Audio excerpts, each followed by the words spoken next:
अनन्तरूप अनन्तनाम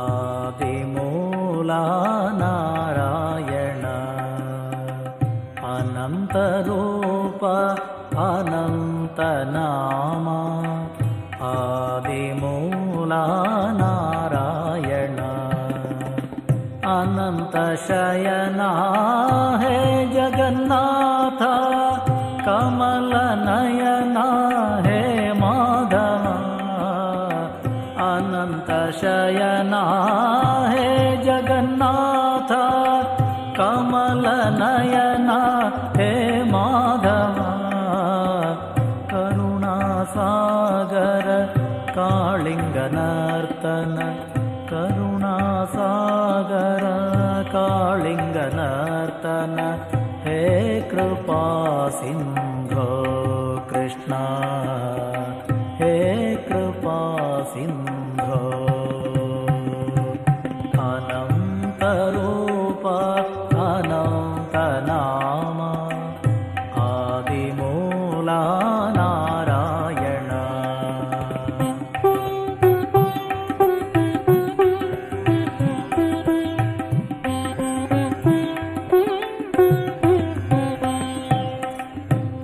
विश्वरूपा विश्वाधारा विश्वव्यापक नारायण विश्वरूपा विश्वाधारा विश्वव्यापक नारायण विश्वतैजस प्राज्ञस्वरूप हे दया सिन्धो कृष्ण हे दया सिन्धो अनन्तरूप अनन्तनाम आदिमूला नारायण अनन्तशयना हे जगन्नाथ कमलनयना हे माधव करुणासागर कालिङ्गनर्तन हे कृपा सिन्धो कृष्ण हे कृपा सिन्धो अनन्तरूप अनन्तनाम आदिमूला नारायण अनन्तरूप अनन्तनाम आदिमूला नारायण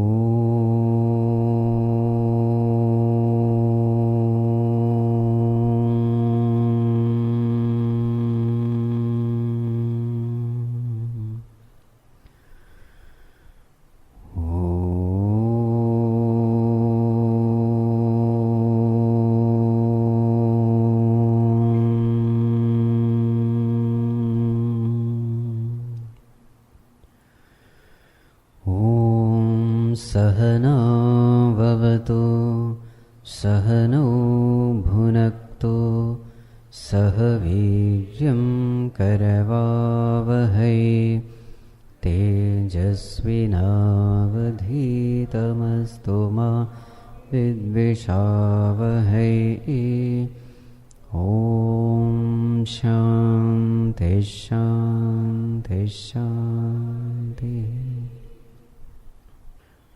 ॐ यं ब्रह्मा वरुणेन्द्ररुद्रमरुतः स्तुन्वन्ति दिव्यैस्तवैः वेदैः साङ्गपदक्रमोपनिषदैः गायन्ति यं सामगाः ध्यानावस्थिततद्गतेन मनसा पश्यन्ति यं योगिनः यस्यान्तं न विदुःसुरासुरगणाः Devaya tasmai namaha.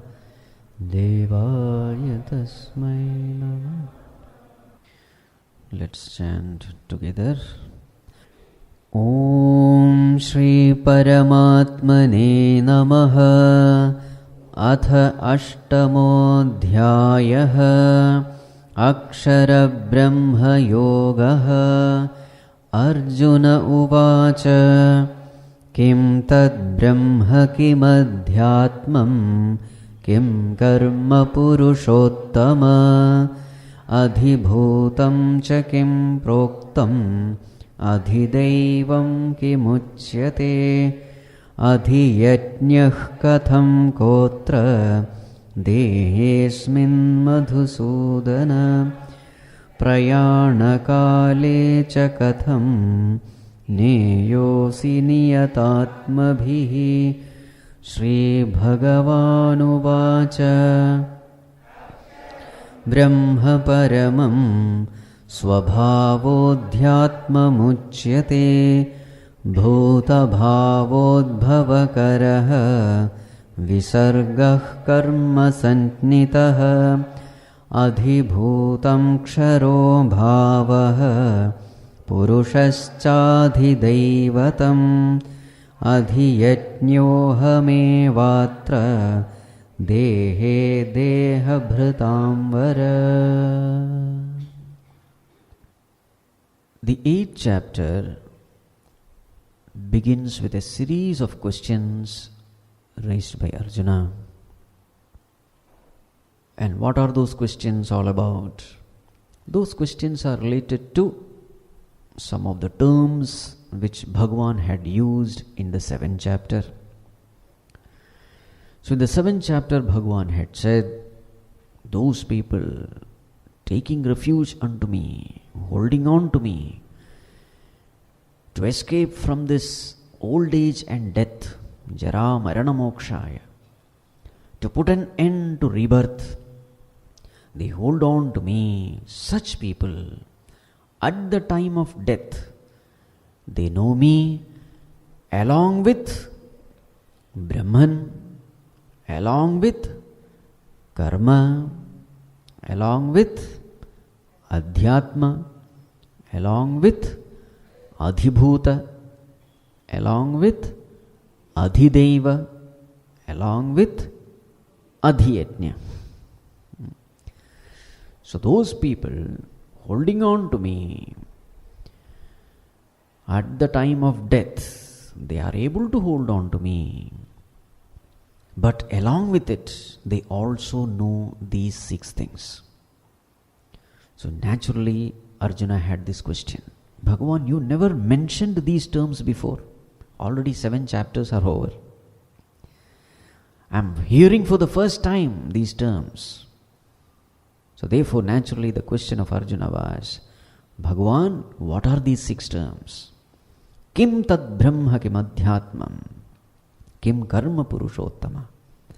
So what is Brahman which you are mentioning about? So Bhagavan says, Arjuna, these terms might be new to you, but the concepts are the same. It has already been explained. There is nothing more to be explained. Yes, these names, these terms are technical terms. These terms you might be listening for the first time. But I am sure you will not find it difficult to understand this because you have already understood the whole concept. So in brief, Bhagavan answers the 6 questions. So what is that Brahman? Aksharam Brahma Paramam. That Brahman is that imperishable reality, absolutely imperishable reality. Absolutely imperishable because even when it remains imperishable, there is no change happening within.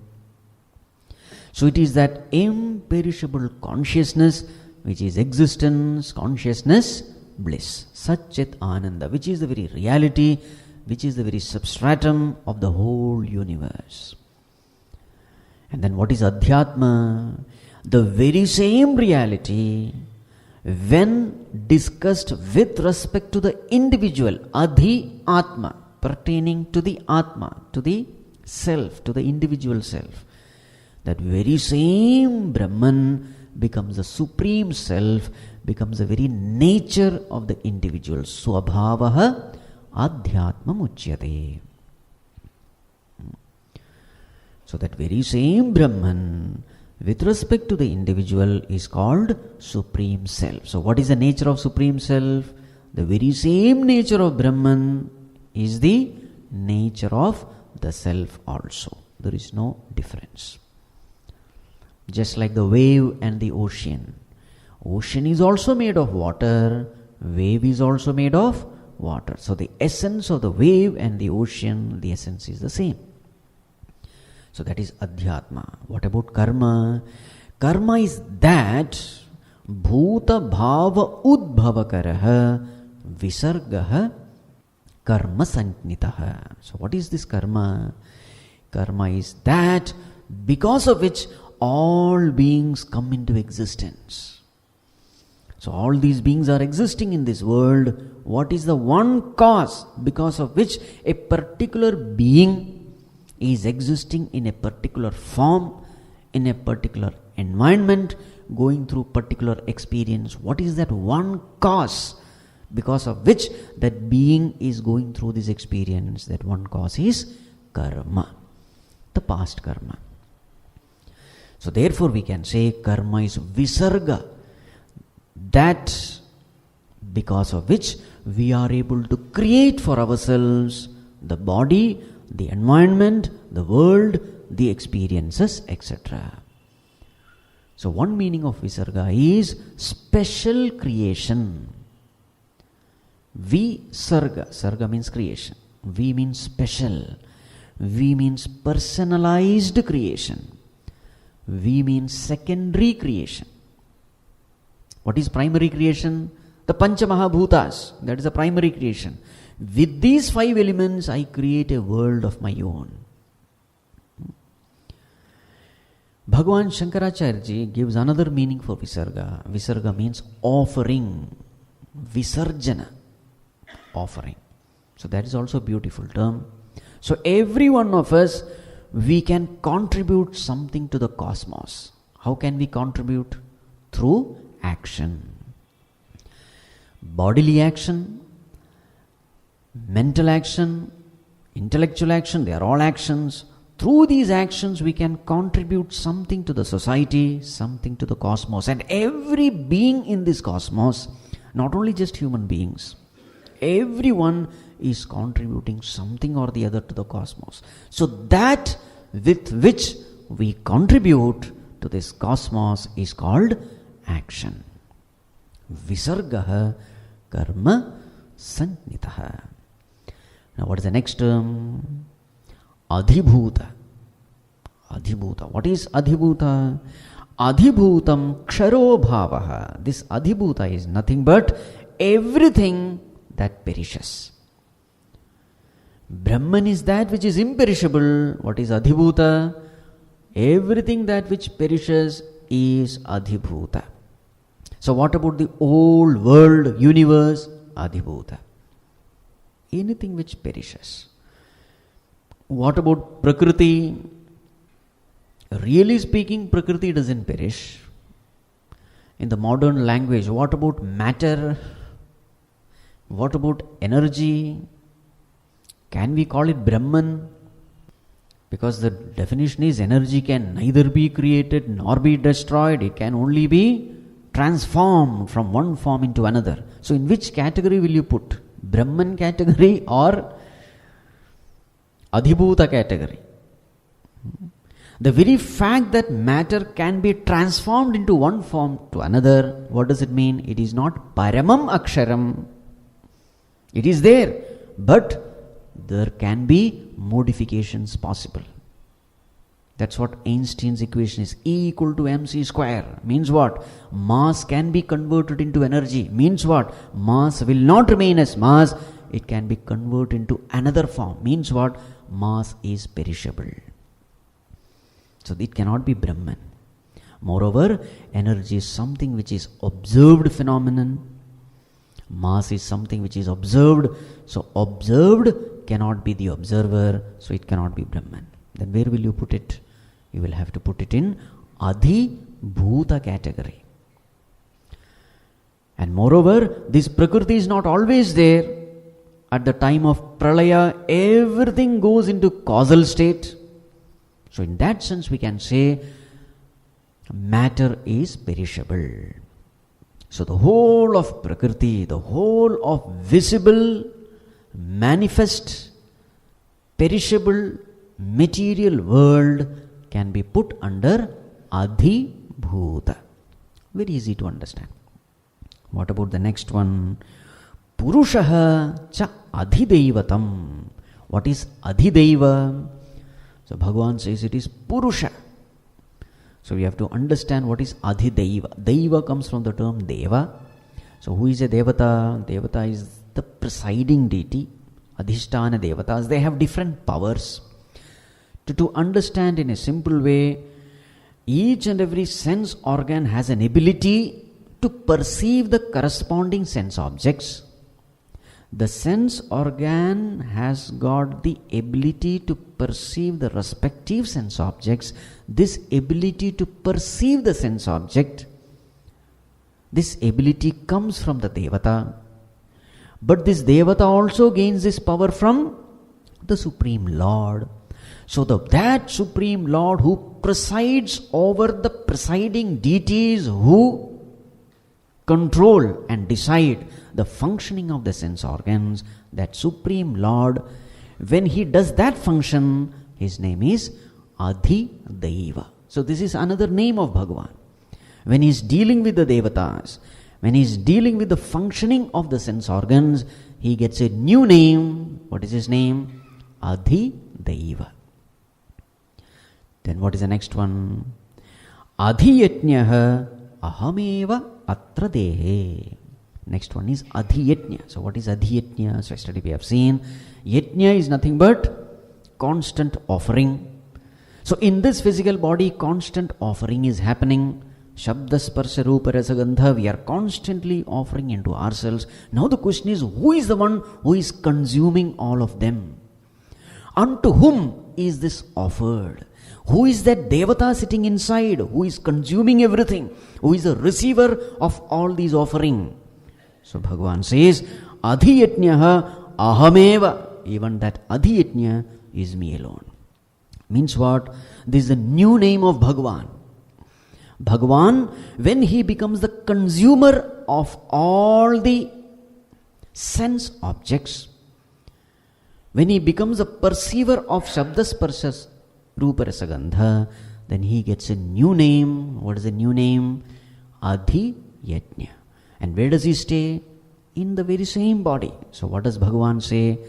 In the very same body, I exist, I reside as a receiver of all sense perceptions. So in short, what is the sum and substance of the whole discussion? It is the very same Lord who is the ultimate truth. Without any reference, his name is Brahman. That very same Lord, when he expresses as the supreme self of each and every individual, then he is named Adhyatma. The very same Bhagavan, when he expresses, when he appears as this perishable world, then his name is Adhibhuta. The very same Bhagavan, when he empowers the sense organs to function in the sense world, then that Bhagavan, his name is Adhideva. And very same Bhagavan, when he receives everything, consumes everything, when he becomes a Bhokta, sitting in the hearts of all, when he becomes the Bhokta of the Bhogya Vastus, then that Bhagavan's name is Adhiyatnya. In short, Bhagavan is the whole and soul of the whole creation. There is nothing other than the Lord. The very same Lord is given different names. Just like one person is a father to his son, so the son will call him father. His own father will call him son. His wife will call him husband. Isn't it? His grandson will call him grandfather. His grandfather will call him grandson. Now they are all different names. Names are all different, but the person is the same. Different roles, different functions, but the same person. So Bhagavan says, everything is me alone. I am the director, I am the producer, I am the actor, I am the dialogue writer, everything is me only. There is nobody other than me. This is the sum and substance of the whole discussion. Therefore, Arjuna, at the time of death, you asked, isn't it? I had told, at the time of death, the one who knows me knows everything. He knows everything because I alone am. At the time of death, he is able to know not only me, but he is able to know Adhyatma, he is able to know Adhibhuta, Adhideva, Adhiyajna, everything because there is nobody other than me. So the one who has known me has known everything. So therefore, what is the goal of life? The goal of life is to know me as I am. So therefore, at the time of death, where should your mind be? At the time of death, your mind should be in me alone. What will happen if your mind is in me alone? Next verse, verse number 5. Antakale cha mameva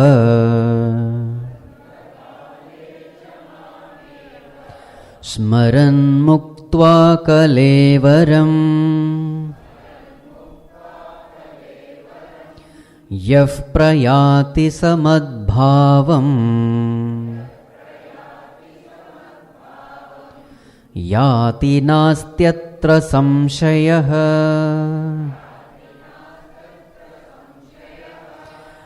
अन्तकाले च मामेव स्मरन् मुक्त्वा कलेवरं यः प्रयाति समद्भावं याति नास्त्यत्र संशयः. Yes. So therefore, yaha antakale. Antakale means at the time of death. Yaha, the one who mam eva smaran, remembering me alone. Eva. His mind is totally unto Bhagavan. Mam eva smaran kalevaram muktva prayati. The one who leaves the body and departs from this world. Remembering me, he departs from this world, leaving the body. What will happen to him? Sa madbhavam yati. He attains to my nature. Atra samshaya nasti. There is absolutely no doubt in this. So Bhagavan has said why he should be remembered. Bhagavan has also answered what should be done at the time of death. So what should be done at the time of death? What should be done? You should remember God. How you should remember God? Now see that Eva is very strong there. Antakale cha mam eva. Eva means how many percentage? 99.99? No, it is 100%. That Eva has that strength there. Meaning, Bhagavan, I want you and you alone, nothing else. The mind is firmly rooted in Bhagavan. If this way, if somebody can leave the body, congratulations to him. He has achieved the very purpose of life. Because if a person can depart in this way, he reaches me. Bhagavan, what is the guarantee? There is absolutely no doubt about it. Nastyatra samshaya. So at the time of death, what should we do? Very clearly answered here.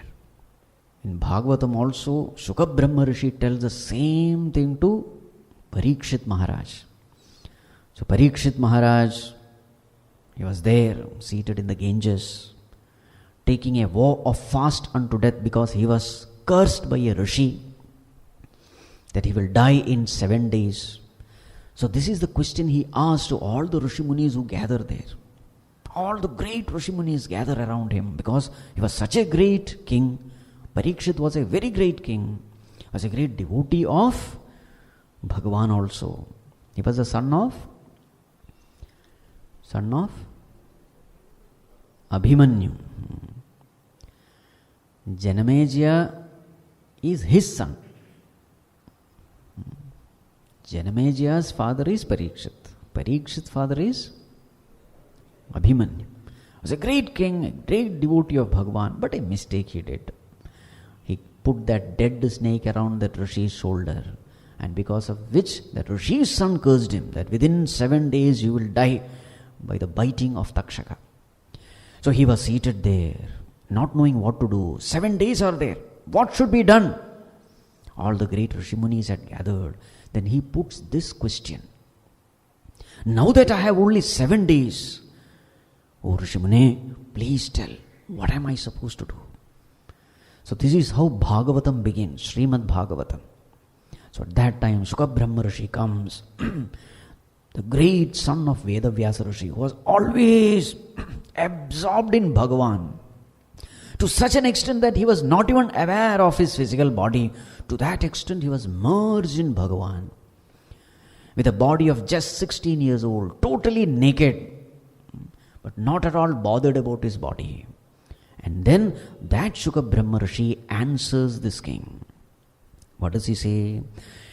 Etavan Sankhya Yogabhyam Swadharma Parinishtaya Janmalabhav Param Pumsam Ante Narayana Smritihi. O king, this is the one thing to be attained in life. Whatever be the path you practice, whether it is the path of Jnana Yoga, whether it is the path of Hatha Yoga, or Kundalini Yoga, or Raja Yoga, or Karma Yoga, Bhakti Yoga, whatever be the path, the ultimate goal is one and only one. And what is this? Ante Narayana Smritihi. The last moment, are you able to remember Bhagavan? Are you able to hold on to it? If you can do that, Janmalabhav Param Pumsam, it has to be considered the greatest achievement of human life. The ability to hold on to Bhagavan. So the very same thing, what is mentioned in Bhagavatam, is mentioned here also. So what is being said? Antakale, at the time of death, Mameva Smaran, remembering me alone, holding on to me alone, the one who leaves the body. Such a person reaches me. So in Srimad Bhagavatam you find Bhishma Pitama also. I must have discussed earlier how he leaves the body. Krishne evam bhagavati manovag drishti vrittibhihi atmanyatmanamavesha sa antashvasa uparamat. Such a verse is there in Bhagavatam. So Bhishma, who was lying down on the bed of arrows, here also all the Rishi Munis, they gather around him. Bhishma was such a great character. So at the time of death, Bhagavan also comes. And Bhishma tells Bhagavan, oh Bhagavan, stand in front of me, don't move till I leave the body. And Bhishma was waiting for what? Uttarayana Kala. That Uttarayana will come in the very same chapter. That term is going to come. We will discuss that Uttarayana at that time. So Bhishma says, Bhagavan, stand in front of me. Don't move from here. This is called as loving command of a devotee. Bhagavan is Bhagavan himself says, Aham Bhakta Parayana. Whatever devotee says, I have no choice, I have to just obey that. So Bhishma says, Bhagavan, till I leave this body, be there.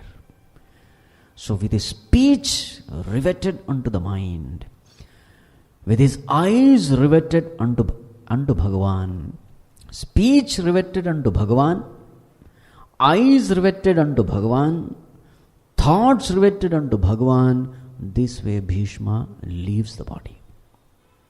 There's a beautiful episode in Bhagavatam. Sometime we will discuss that also. So, this is the greatest goal. At the last moment, can we remember God?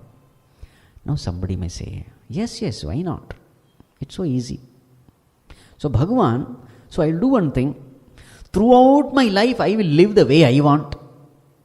A licentious, indulgent, indisciplined life I will live. Last moment, I will chant your name. So that is fine, because that's what is said here. Antakale, that's all what is mentioned. Antakale, you remember me, then you become one with me. Bhagavan, it is such an easy thing. Last moment I will remember you. Just like Ajamila. For very many, Ajamila is the role model. Bhagavan says, see the next verse, impossible.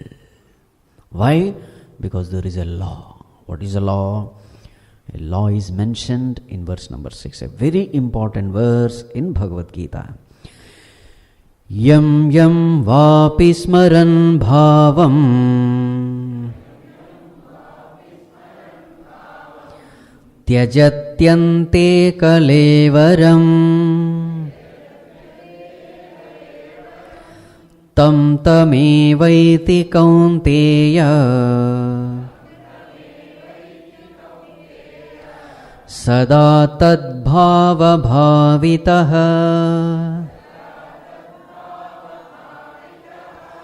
yam yam vapi smaran bhavam tyajatyante kalevaram tam tamevaiti kaunteya sada tadbhava bhavitah. Arjuna, there is a law. What is that law? Hey Kaunteya, ante, at the time of death, yam yam va api bhavam smaran, whatever thought, remembering whatever thought you remember at the time of death, and remembering that thought, kalevaram tyajati, that person gives up the body. At the time of death, whatever thought a person remembers, tam eva eti, he goes into that direction. He attains that only. Whatever he thinks at the time of death, he attains that alone. But Bhagavan, what decides the last thought? So here one term is used, sada tad bhava bhavitah. Last thought of a person cannot be chosen. There is absolutely no choice. Why? The last thought depends on what kind of thoughts he had been entertaining throughout his life. Sada tad bhava bhavitah. Bhavitah means engrossed. Engrossed in what? Tad bhava, in that thought. Because he is engrossed in that thought, at the last moment, he will have no choice. What thought will come? That thought which he has been entertaining for so many years, that particular thought bundle, that particular thought which has formed a samskara in him, which has formed vasana in him, that particular vasana, that particular thought momentum, that will decide the last moment thought. It cannot be chosen. That's why in Mukundamala it is said, Prana prayana samaye kafa vatapittehi kantha avarodhana vidho smaranam kutaste. Bhagavan, how is it possible to remember you? When a person is dying, what happens? Prana prayana samaye, when that prana is leaving the body, kapha vata pittehi, because of kapha, vata and pitta. Kapha means phlegm, vata means wind, pitta means bile. Kapha vata pittehi kantha avarodhana vidho, when the throat gets choked because of Vata Pitta Kapha. At that time, Bhagwan, how is it possible to remember you? There is so much of discomfort. There is so much of pain. There is so much of suffering at that moment of time. At that moment, it is impossible to think of you. So therefore, if we have to think of him and die, what should we do? Now this is a wonderful law. We will discuss more about this law. What does this law say? No doubt, you go in that direction depending upon what your last thoughts are. But those last thoughts are determined by the momentum of thought which you have given when you are alive throughout your life. Day after day, year after year, what kind of thought you constantly entertain, that thought would have gained a tremendous momentum. It is this thought momentum which will decide the last moment thought. We have no choice. We have no choice means what? We have no choice at the time of death. You cannot say, last moment I will chant Narayana and get liberated. Impossible. Impossible. The whole life should be geared for this. It is like that 100-meter race. It is no comparison, but still, 100-meter race, how do they prepare themselves? They lose by fraction of a second, isn't it? People who run this, I think it is 9.59 or something, record. Maybe fraction, 1/100th of a second, the person loses the first place, isn't it? In the same way, to decide that last moment thought, you have to prepare throughout your life. The divine samskara should be so strong that in spite of the bodily pain, we should be able to hold on to this God thought. And this cannot happen unless we have thoroughly prepared ourselves through our sadhana. Sada tad bhava bhavitaha. So this is a law, Arjuna. This is a law. Whatever thought you think at the time of death, you will go in that direction. If you think of the world, you will be born again. Because you are thinking of the world shows that you love the world. You love the world more than me. The very fact that you are thinking of the world more than thinking about me, what does it show? You are interested in the world. So as a blessing, I bless you. Since you are interested in the world, may you go back to the world. Which is called as Punarapi Jananam. It's a blessing. Why Bhagavan has blessed us to come back to the world? Bhagavan has blessed us because we have chosen it. It is our choice. Don't blame Bhagavan. So now, this law we will discuss point by point. Point number 1, what does this law say? These are the corollaries of this law. Corollary number 1, there is life after death. The first point. What does Bhagavan say? At the time of death, what thought you think, in that direction you go. Means what? Everything is not over after death. Your existence continues. Very clear proof here. What is Bhagavad Gita's opinion? Bhagavad Gita's opinion is, there is life after death. Everything is not over. Your existence continues. So Bhagavad Gita's opinion means what? Upanishad's opinion. Upanishad's opinion means what? Veda's opinion. This is what the Vedic scriptures say. Very clear. Very many people have questions regarding this only. Is there life after death? Our answer is yes. Whether you are able to prove it or not, it is immaterial.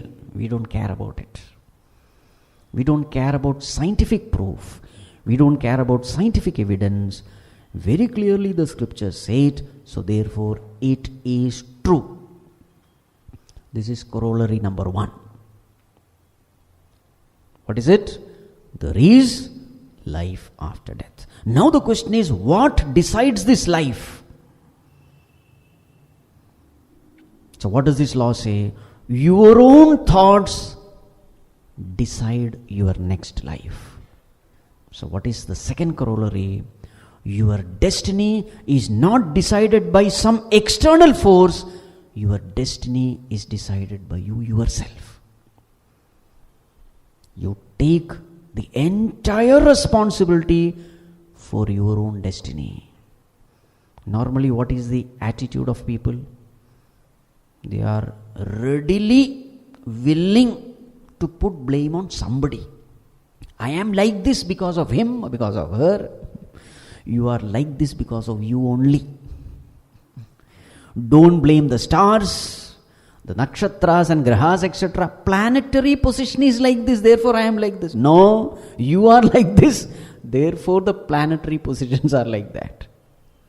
Don't blame anyone. God put me into this situation. No, you asked for it. How did you ask? By choosing thoughts. That famous statement, beware of your thoughts because they become your words. Beware of your words because they become your actions. Beware of your actions because they become your habits. Beware of your habits because they become your character. Beware of your character because they determine your destiny. So who determines my destiny? My own thoughts. Consciously entertained or unconsciously entertained, it doesn't matter in which way it has been entertained. The question is, what your thoughts are, slowly you create for yourself a world around you of similar fashion. So this is corollary number 2. What is it? I alone am responsible for what is happening to me. I cannot blame anyone. Immediate reasons you can find. It is because of my husband I am suffering, because of my wife, because of my children. It may appear so, but all these reasons are wrong. You alone are responsible for what is happening to you. Your own negative thoughts will attract a negative environment around you, a negative world around you, negative people around you. Don't blame others. Your own positive thoughts will create a beautiful world around you. I don't know whether I should say this or not. Anyway, it has come, let me tell. Nowadays, girls are wearing all kinds of exposing dresses. Now the question is, should we stop them or not? Girls are wearing all kinds of dresses now. Once upon a time, it was not like this. Times have changed. Now, when a girl is wearing this kind of dress, indecent dress in the society, what is she doing? What kind of environment is she attracting towards herself?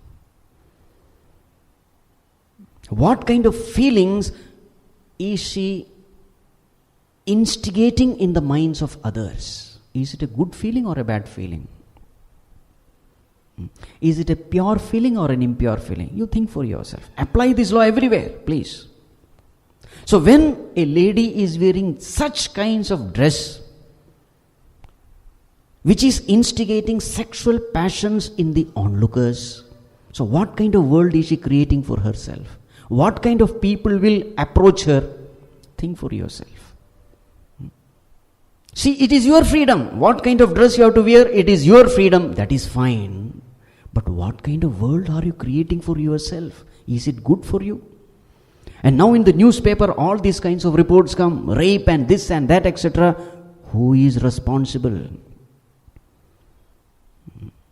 Somewhere I am polluting the minds of others, and therefore such negative elements are attracted towards me. So therefore, I am suffering because of whom?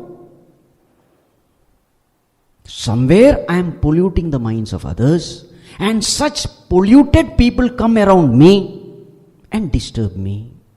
So who has to be blamed?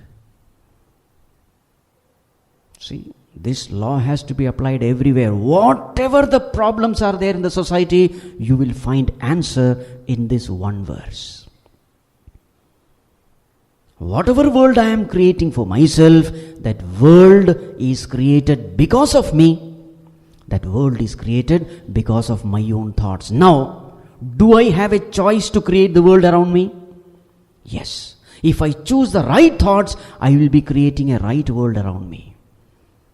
If I entertain noble thoughts, I will be creating a noble world around me. Isn't it? So whatever be the kind of world which is around me, I alone am responsible for it. Let me not blame anyone else for it. This is corollary number 2. What is it? I create my destiny. My past thoughts has brought me to my present. My present thoughts will take me to the future. So therefore, I don't have to worry about anything. I only have to take care of my thoughts. Ensure that your thoughts are good. Ensure that your thoughts are noble. Naturally, such noble thoughts will produce good speech, sweet speech. Such noble thoughts will produce good actions, noble actions, selfless actions. So when all these things are taken care, my personality is taken care. Such a noble divine personality will attract only wonderful world around. And in such a wonderful world, I experience peace and happiness. So therefore, let me not try to change the world. Let me change myself. If only each and every individual put these laws into practice, the world will become beautiful.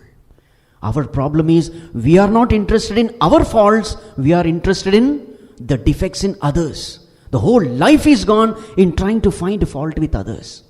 I am sitting on a mountain of defects, and I am very much interested in, with a microscope, I am seeing the tiny defect of somebody else. Where am I sitting? On the mountain peak of my own defects. And what am I seeing? The small little defect of others. With what? With a microscope. Magnified. This is a problem in the society. We are not trying to change ourselves. We are always trying to change others. So corollary number 2. What is it?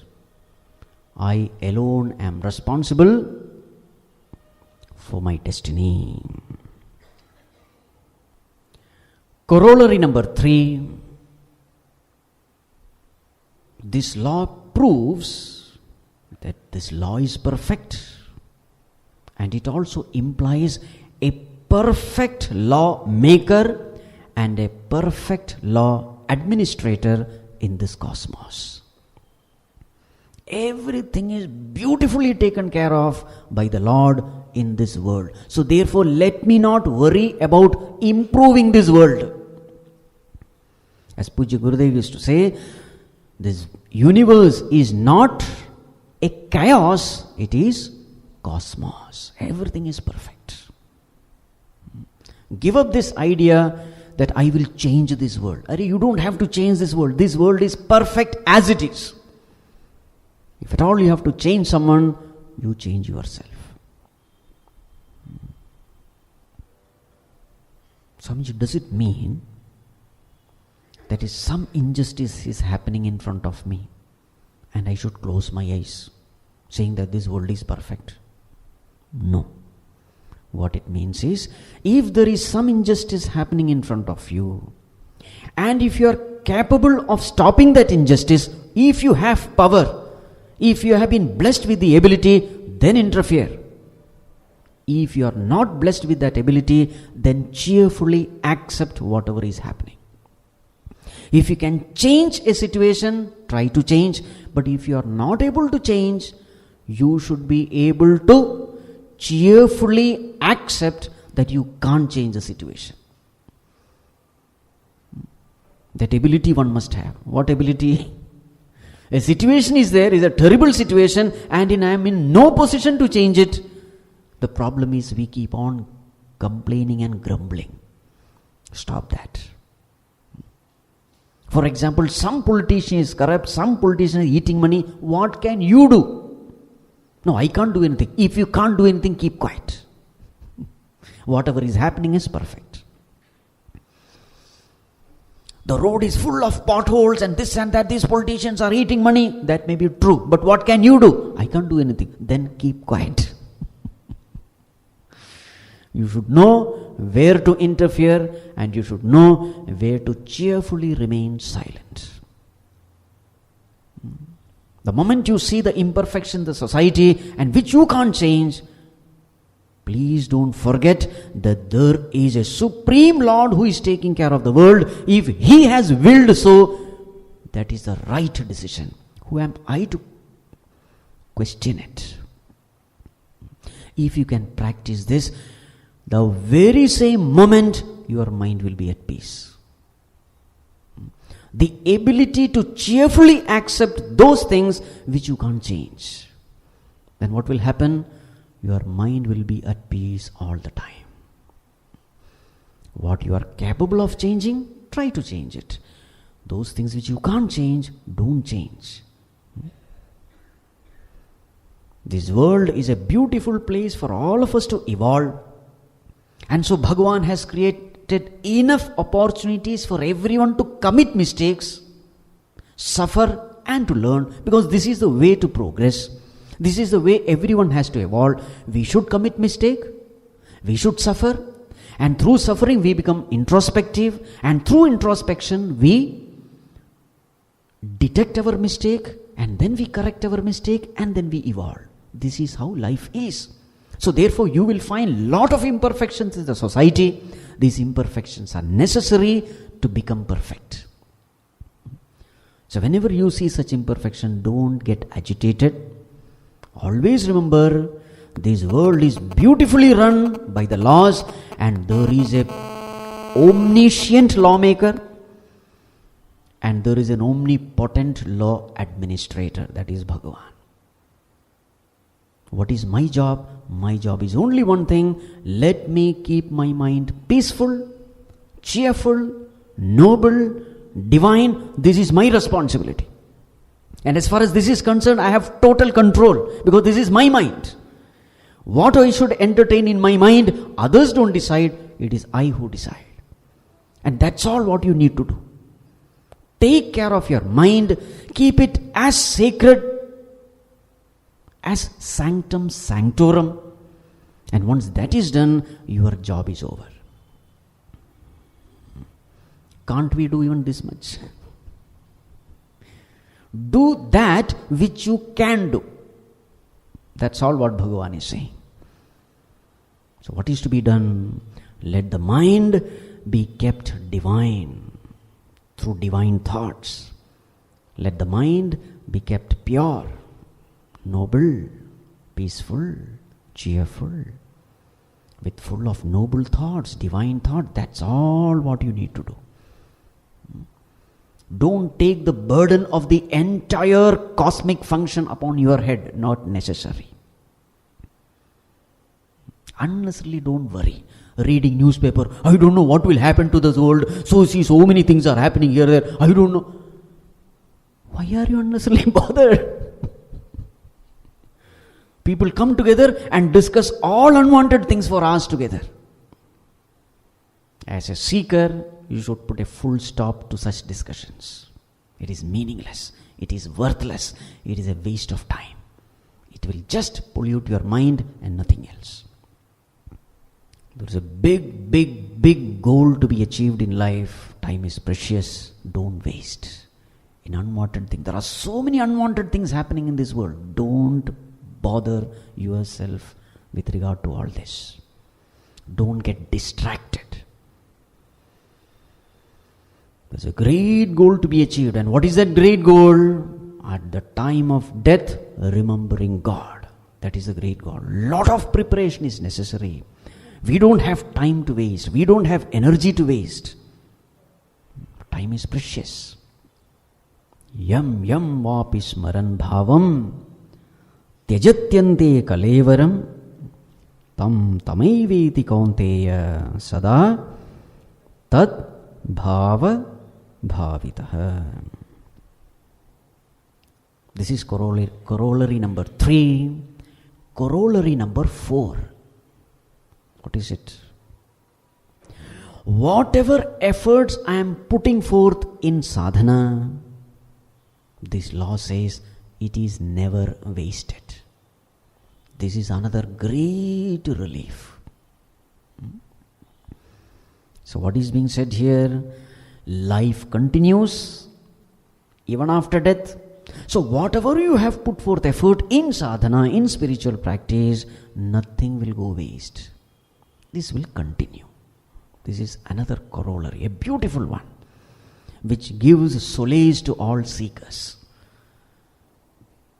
This is one such question raised by Arjuna in the 6th chapter. Bhagavan, I agree, all the sadhana, etc. we should do, but suppose I practice and practice and practice, do lot of puja, japa, meditation, etc. I am striving, but suddenly, before I reach there, I die. Then all my efforts have gone waste. It's so much of effort I have done sadhana, attained some heights, and then I die. What about my effort? Then Bhagavan says, oh my dear, nahi kalyanakrit kaschit durgatim tata gacchati. Whatever sadhana you have done, whatever attainments you have achieved, none of these will go a waste. Prapya punya kritam lokan ushitva shashvati samaha shuchinam srimatam gehe yoga bhrashto vijayate. Such a person who has done sadhana, who has become a yoga bhrashta, before reaching there, he had to leave the body, he had to die. Don't worry, in the next birth, where he will be born, he has already had lot of spiritual samskaras with him. He will be born in such a wonderful family where father and mother and all the others, in a family which is full of spiritual samskaras, this person will be born in such a family. Nothing is wasted. He is born in a prosperous family. He is born in a cultured family. In such a family he is born, and then that sadhana continues. Nothing is wasted. He need not start from again zero, square one. Not necessary. Whatever he has attained, from there he will continue in the next birth. So whenever such verses are there, you must link it to other chapters in Gita also. Don't just stick to that verse in that chapter. What Bhagavan has said regarding this in the earlier chapter, you will find that all these things will have a single line of thought. Nowhere there is any contradiction. Absolutely not. In 2nd chapter, Bhagavan has spoken about rebirth. What did he say there? Vasamsi jirnani yatha vihaya navani grunhati naroparani tatha sharirani vihaya jirnani anyani sanyati navani dehi. Very famous verse. So just like a person gives up the old cloth and then takes up a new one, in the same way, the jivatmas, the jiva, what do? They give up the old body and take up the new body. This is what is called as rebirth. So in rebirth, what happens? The very same jivatma continues his existence in the worldly plane. Only thing is that costume changes. The external physical body changes. Why it is changed? It is changed because it has become old and worn out. And once the old body and the body has become old, Bhagavan takes it away and gives a new body to you. Life continues. The process of evolution continues. So connect that to this also. So therefore, None of our efforts are wasted. Now, this is a wonderful solace for all the sadhakas. So, what is the solace? Doesn't matter even if I don't get liberated in this birth, whatever sadhana I do, it is getting accumulated. Slowly, slowly, my vasanas are changing. The worldly vasanas are transformed into divine vasanas, godly vasanas. So, therefore, let me keep on trying. Doesn't matter even if it doesn't come in this birth, definitely next birth I will be in a better position to do sadhana. Bhagavan will bless me with a conducive environment to reach Bhagavan. This is such a great solace, isn't it? I don't have to hurry. In my own speed, let me keep on putting forth effort in whichever way I can. It's a great solace. Unlike writing the exam. If you fail in the exam, again you have to write. Now the previous marks won't count there. Suppose pass percentage is 35%. You scored 34%. You fail. Now next exam, you can't say, anyway last time you have scored 34, another 2. It is not like that. You have to again start from the beginning, isn't it? Thank God, in the spiritual path there is no such thing. Thank God. That's a great inspiration, isn't it? So without bothering about in which birth I am going to attain that, let me start right now. With whatever I can, whatever I have understood. Let me slowly, slowly, slowly invest my time and energy in this path, in this noble path. Right? Yes. Now, moving forward. So Bhagavan says, Arjuna, this is the law. At the time of death, whatever thought comes, that particular thought will decide your future course. Since this is the law, why not make this law to your advantage? Bhagavan, how to do that? This is the way. Next verse. Tasmat sarveshu kaleshu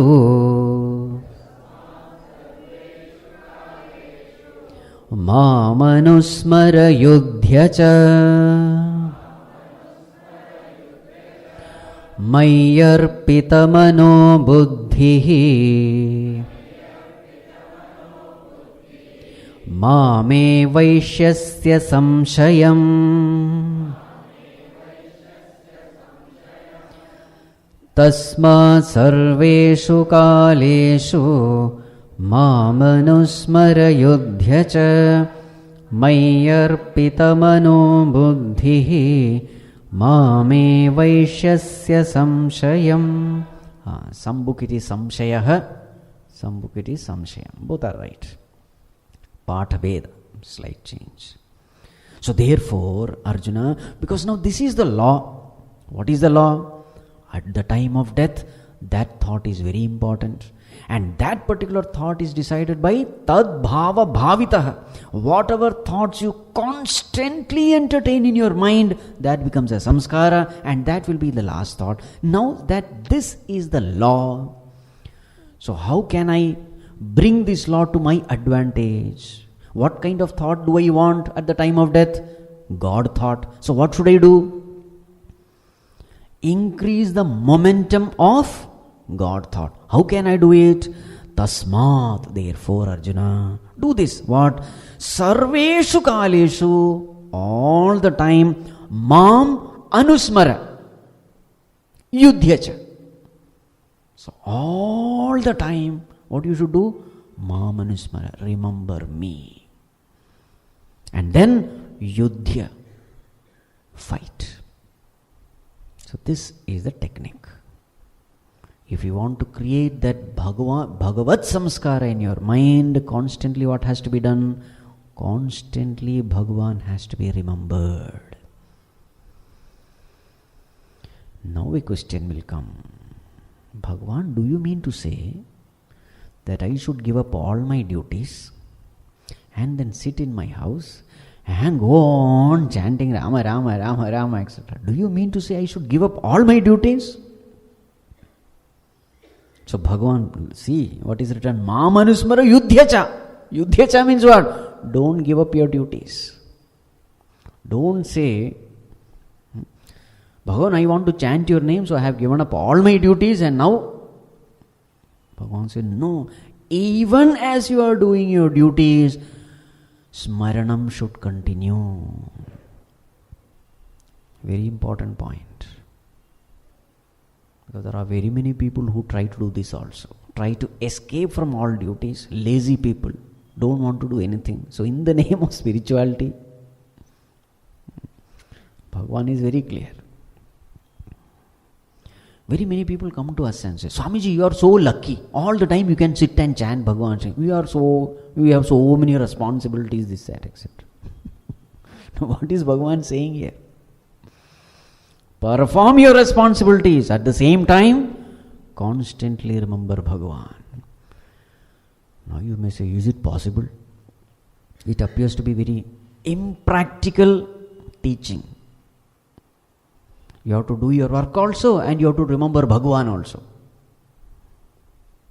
How is it possible to do two things at the same time? This is one question which we may all have. Is it practically possible? Two things have to be done. What are the two things? Anusmara, Yudhya. Here Yudhya means what? Doing your duty. Since Arjuna was a Kshatriya and his duty is to fight, so therefore Yudhya. That Yudhya has to be replaced by doing our duty. So two things have to be done. Number one, we must continue to perform our duty, but one more thing has to be added. What is that? Remembering Bhagavan also should be continuous. Anusmara it is said, not just smara. Anusmara. Anusmara means what? Remembrance should be continuous. Anu means continuity. So here it is said, Sarveshu Kaleshu, at all times, not only just at all times, at all places. Whatever be the circumstance, you must remember Him. Remembering Him should become your habit. Now the question is, how can I remember Him and at the same time do my duty? Is it possible? It is possible. How? There are very many examples which we can give, in which one part of the mind is doing one thing, another part of the mind is doing another thing. Plenty of examples can be given. Whatever activity you do, are you not aware constantly that I am a man, I am a woman? Yes or no? One part of the mind is constantly busy doing so many things. Another part of the mind is very clear of my identity, isn't it? So even when I am knowing that I am a man, I am a woman, this one part of the mind takes care. Another part of the mind is busy doing things. A mother with a newborn child, even though she may be working in the kitchen, one part of the mind is always in the cradle. Yes or no? Baby is there in another room. That baby is sleeping in that cradle. The mother now getting some time, free time, goes to the kitchen, does some cooking, but one part of the mind is always where? In the baby. Isn't it? Now this is called Anusmara Yudhya. Bhagavan doesn't say give up all your duties. No. If you sit quietly doing nothing, giving up all the duties and try to chant, you will find that your mind will constantly think about your duty. There will be a conscience prick. I am not doing what I am supposed to do. This conscience prick will not allow you to remember God. Remember, this conscience prick is also the guidance from the divine. So you can't escape from duty. Duty one must do. But along with it, what has to be added? Remembrance of God has to be added. Now and then, time and again, this has to be done. Lot of examples can be given where one part of the mind is doing this, the other part is doing that. People who drive car and speak on mobile phone. There's a classic example. It's a wonder how this person is able to pay attention to so many things at the same time. There's a clutch, there is brake, there is accelerator, there is steering, there is different mirrors. Isn't it? And he has to look in front also. All these things, plus he has to respond to the person in mobile. How is he doing it?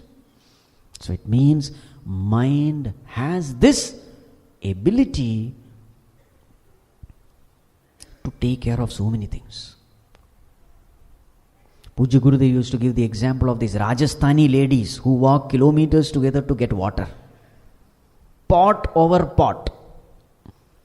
So these ladies go together, and while coming, these pots are full of water. But as they are coming, they crack jokes, etc. They discuss all kinds of gossips happen when they walk.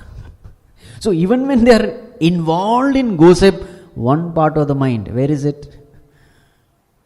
It has to remain in balance. How are they able to do it? If you are really bothered about some problem, you will always find that whatever you do, that problem will be bothering you in a corner of your mind, isn't it? Some problem is bothering you. Whatever, you may be eating, you may be walking, you may be doing so many things, but that part is occupied. One part of your mind is occupied with the problem which is bothering you. Yes or no? So these are all the different experiences we have, which proves that mind can do two things simultaneously. It can attend to the duties, and it can also constantly remember Bhagavan. It is possible. But Bhagavan, will you please give us a tip of how to easily remember you? Agreed, we should remember you. But can you give a tip? Bhagavan said, yes, tomorrow I will give you. Tomorrow we will see. Om Sarve Bhavantu Sukhinah Sarve Santu Niramayah Sarve Bhadrani Pashyantu Ma Kaschit Dukkha Bhag Bhaved Asato Ma Sadgamaya Tamaso Ma Jyotirgamaya Mrityorma Amritam Gamaya.